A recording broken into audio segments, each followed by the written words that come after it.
Hello बच्चों, मैं अनुज Shukla physics online classes में आपका स्वागत करता हूँ। कैसे हैं बच्चों? कैसी पढ़ाई चल रही है आप लोग? सही से पढ़ रहे हैं सभी लोग? आप लोग ऑनलाइन क्लासेस में पूरी तन्मयता के साथ, पूरे मनोभाव के साथ पढ़ते रहिए, क्योंकि जब तक ऑफलाइन क्लासेस नहीं स्टार्ट हो रही हैं तब तक हमारे पास फिलहाल ऑनलाइन का ही एक सहारा है। ओके, तो आज बेटा हम लोग ऊष्मीय प्रसार और कैलोरीमेट्री के लास्ट टर्म में हैं। आज हमारा लेक्चर नंबर 9 इस चैप्टर का लास्ट लेक्चर होगा। तो इसमें आज बेटा हम लोग सबसे पहले जानेंगे टॉपिक पुनर्हिमायन क्या होता है। ठीक है,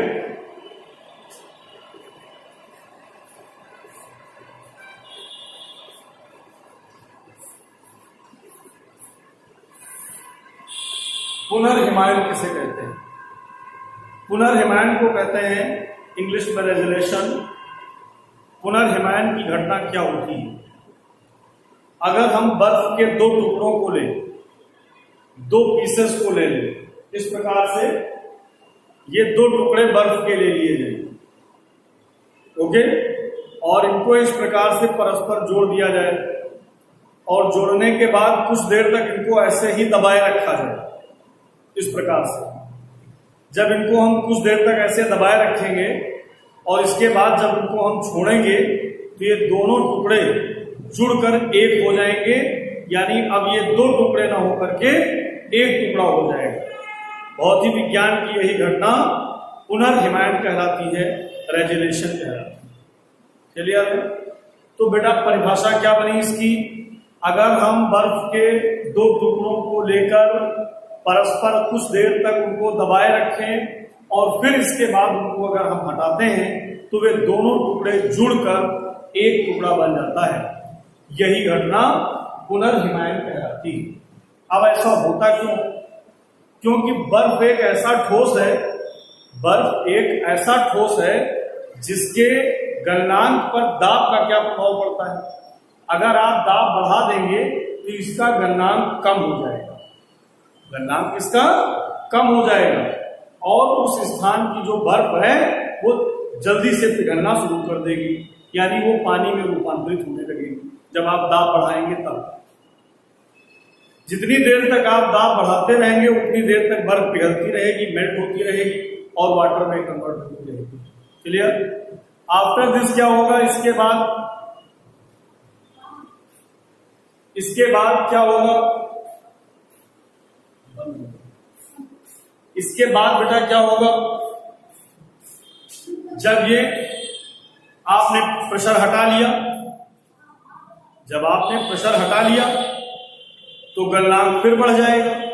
गलनांक बढ़ जाने का मतलब क्या होगा कि जो पिघली हुई बर्फ थी, यानी जो द्रव में कन्वर्ट हो चुकी थी, वाटर में कन्वर्ट हो चुकी थी, वो वाटर फिर से बर्फ बन जाएगा और बर्फ बनकर दोनों टुकड़ों को जोड़ देगा।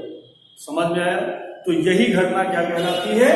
पुनर्हिमायन कहलाती है, रेजुलेशन कहलाती है। क्लियर है सबको? पुनर्हिमायन की घटना क्या होती है सबको समझ में आ गया? तो यदि हम दो बर्फ के टुकड़ों को परस्पर एक दूसरे के संपर्क में लाकर कुछ देर तक उनको दबाए रखें और तत्पश्चात दाब हटा दें तो वे दोनों टुकड़े मिलकर एक टुकड़ा बन जाता है। भौतिक विज्ञान की घटना क्या कहलाती है? पुनर्हिमायन कहलाती है, रेजुलेशन कहलाती है। Is it right? इसके बाद बेटा हमारा आज का टॉपिक है गुप्त ऊष्मा क्या होती है।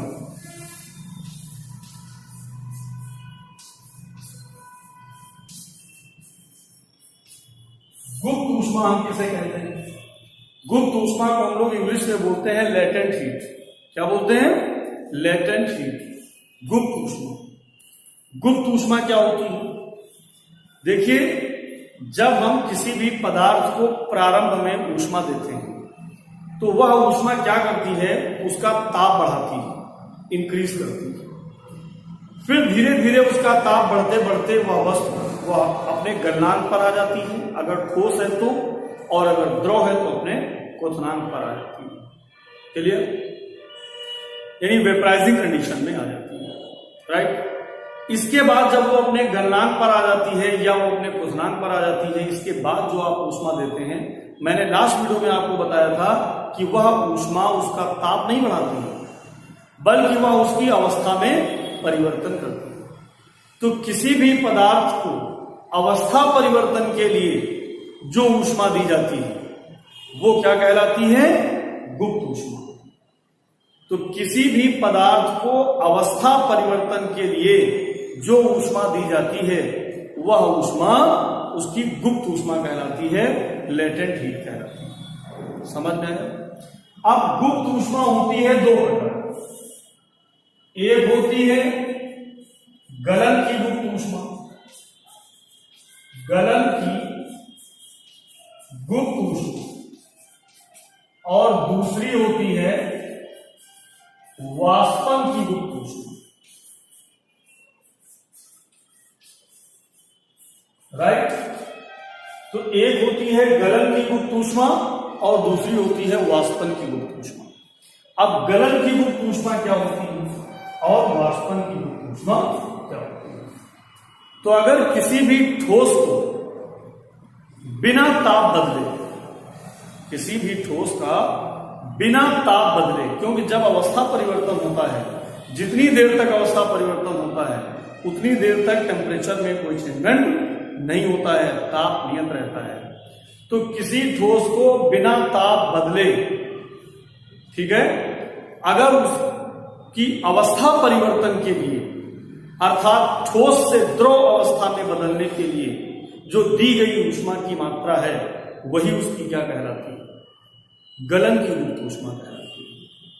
यानी किसी ठोस को बिना ताप बदले ठोस अवस्था से द्रव अवस्था में बदलने के लिए जो ऊष्मा प्रोवाइड की जाती है, अवस्था परिवर्तन करने के लिए जो ऊष्मा प्रोवाइड की जाती है वही ऊष्मा उसकी गलन की गुप्त ऊष्मा कहलाती है।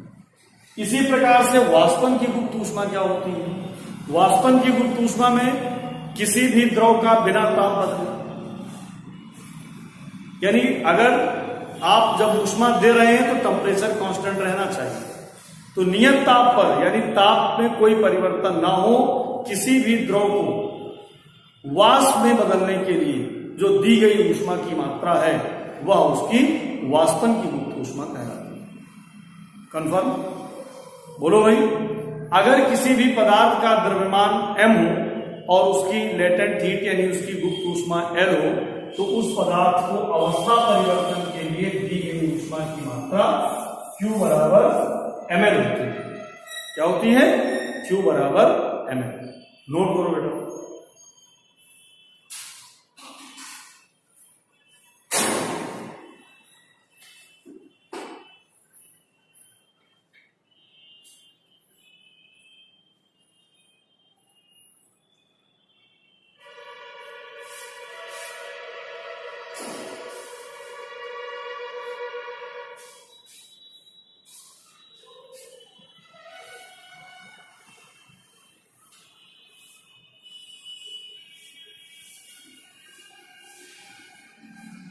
नोट हो गया बच्चों? समझ में आ गया सबको? तो यदि इस सूत्र में हम m बराबर 1 ले लें तो Q बराबर किसके हो जाएगा?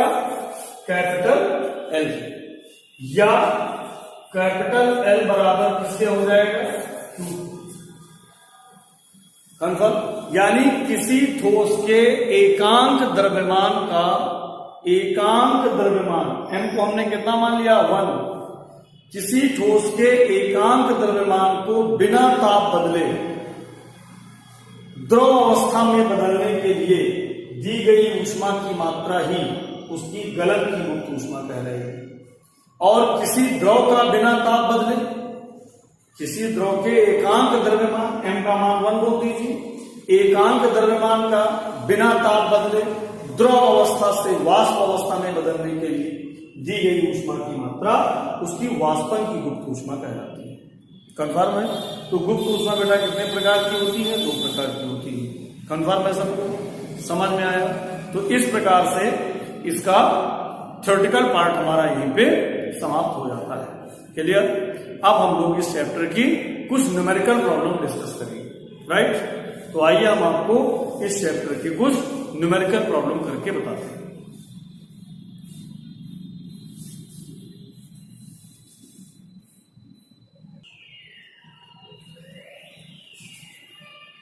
देखिए बच्चों, इसका पहला क्वेश्चन देखिए, कहा गया है मनुष्य के शरीर का ताप 98.4 डिग्री फ़ारेनहाइट होता है।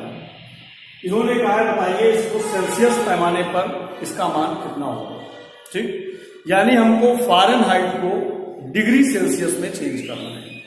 तो बेटा फ़ारेनहाइट में जो टेम्परेचर होता है यानी टीएफ, टेम्परेचर इन फ़ारेनहाइट, ये होता है 32 प्लस 9/5 TC। यानी जो फ़ारेनहाइट में टेम्परेचर होता है वो 32 degree plus 9/5 temperature in Celsius. ये TC का मतलब होता है सेल्सियस में तापमान। तो फ़ारेनहाइट में इसका टेम्परेचर कितना है? TF की जगह पर लिख देंगे 98.4 is equal to 32 plus 9/5 TC। इसको ला कर सब्ट्रैक्ट कर दीजिए तो ये हो जाएगा 98.4 minus 32 is equal to 9/5 TC। 8 से 2 जाएगा ये 6 हो जाएगा, 9 से 3 जाएगा तो ये 6 हो जाएगा। ठीक है, 0.4 इज इक्वल टू 9/5 TC हो जाएगा, या 66.4 into 5/9 is equal to TC आ जाएगा। दैट इज TC की वैल्यू, इसको सॉल्व कर लेंगे और TC का मान निकाल लेंगे तो इसका मान आ जाएगा बेटा 36.9 डिग्री। कितना आ जाएगा? 36.9 डिग्री, जिसको अप्रॉक्सीमेट हम 37 डिग्री सेल्सियस भी लिख सकते हैं। क्लियर? तो क्वेश्चन बेटा सबको समझ में आया? सारे बच्चे इस क्वेश्चन को नोट करें और सॉल्व करें।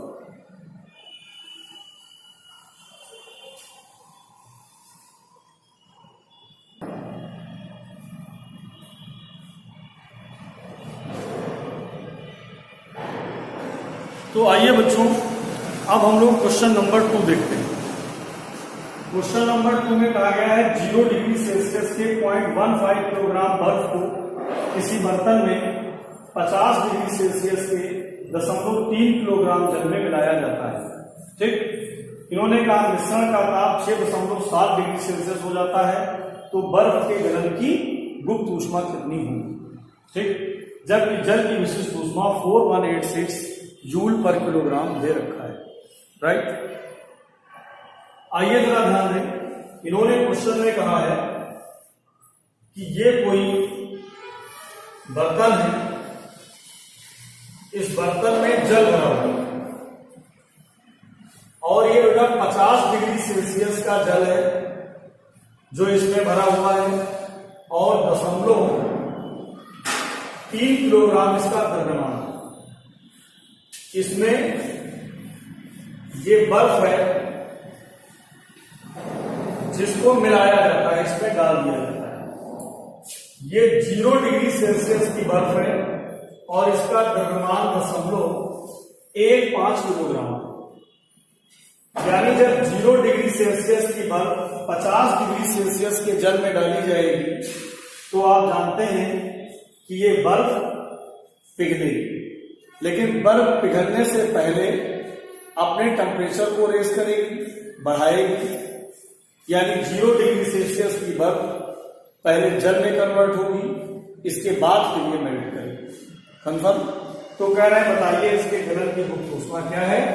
जबकि मिश्रण का ताप, यानी जब बर्फ जल में मिल जाएगी तो मिश्रण का ताप इन्होंने कहा है 6.7 डिग्री सेल्सियस हो जाता है। कंफर्म?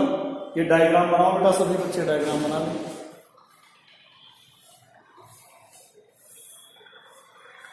राइट? तो जब ये बर्फ इसमें मिलाओगे तो सबसे पहले जल इस बर्फ को ऊष्मा देगा, तो हम क्या लिखेंगे? जल द्वारा दी गई ऊष्मा, जल द्वारा दी गई ऊष्मा ms डेल्टा T। तो ये हो जाएगा ms डेल्टा T। अब देखिए जल का द्रव्यमान कितना है 0.3 और जल की विशिष्ट ऊष्मा कितनी दे रखी है 4186। तो ये रख देंगे 4186 और मिश्रण का ताप 6.7 हो गया, इसका टेम्परेचर 0 था यानी 6.7 माइनस 0 तो बराबर 0.3 इंटू 4186 इंटू 6.6, राइट। तो ये जल द्वारा दी गई ऊष्मा है। अब बर्फ के गलन की गुप्त ऊष्मा कितनी होगी, बर्फ के गलन की गुप्त ऊष्मा, तो गुप्त ऊष्मा होती है Q बराबर ml। बर्फ का द्रव्यमान कितना था 0.15 इंटू कैपिटल L, तो बर्फ के गलन की गुप्त ऊष्मा आ गई Q बराबर ml। नोट कर लो।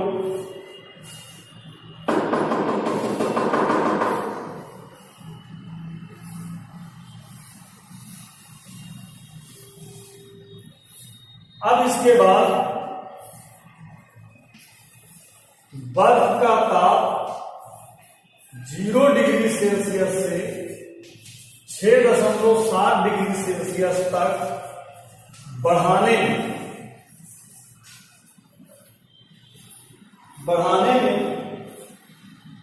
ली गई ऊष्मा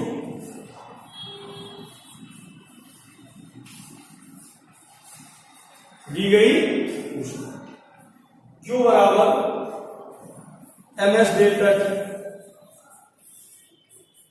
m कितना हो जाएगा 0.15। जल की विशिष्ट ऊष्मा बेटा कितनी दी गई थी 4186 और डेल्टा T कितना हो जाएगा 6.7 माइनस 0 यानी 0.15 इंटू 4186 इंटू 6.7, राइट। तो ये बर्फ का ताप 0 डिग्री सेल्सियस से 6.7 डिग्री सेल्सियस करने में ली गई ऊष्मा, ये बर्फ के गलन की गुप्त ऊष्मा और ये दी गई ऊष्मा। अब हम लोग क्या करेंगे, प्रिंसिपल ऑफ कैलोरीमेट्री से दी गई ऊष्मा को ली गई ऊष्मा के बराबर कर देंगे।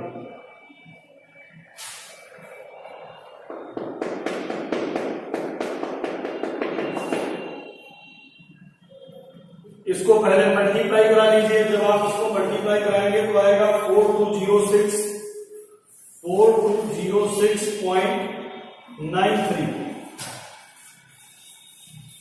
राइट। और इसके बाद अब हम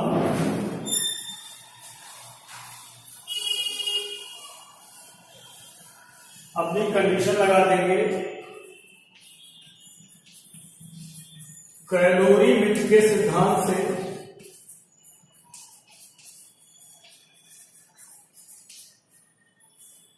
ली गई ऊष्मा बराबर दी गई ऊष्मा।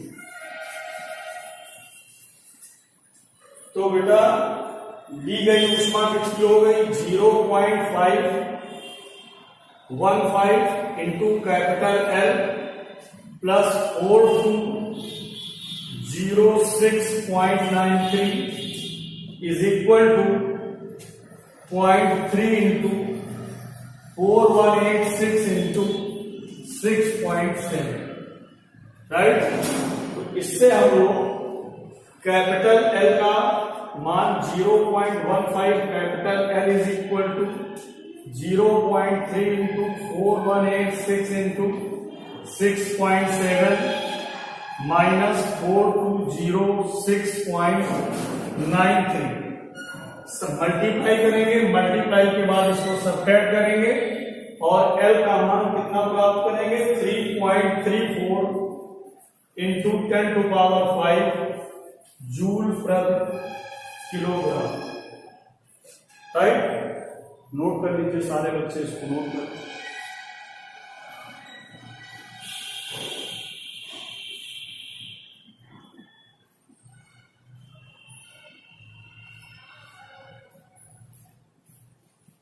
तो इस प्रकार से बेटा इसके न्यूमेरिकल्स अब आप लोग अपना सॉल्व करेंगे, अपनी बुक से लगाएंगे। तो ये चैप्टर मेरा यहीं पे समाप्त हो जाता है। उम्मीद है सभी बच्चों को ये चैप्टर समझ में आया होगा। बहुत बहुत धन्यवाद। इसी प्रकार से आप सभी बच्चे ऑनलाइन पढ़ते रहिए और आगे बढ़ते रहिए। That's all for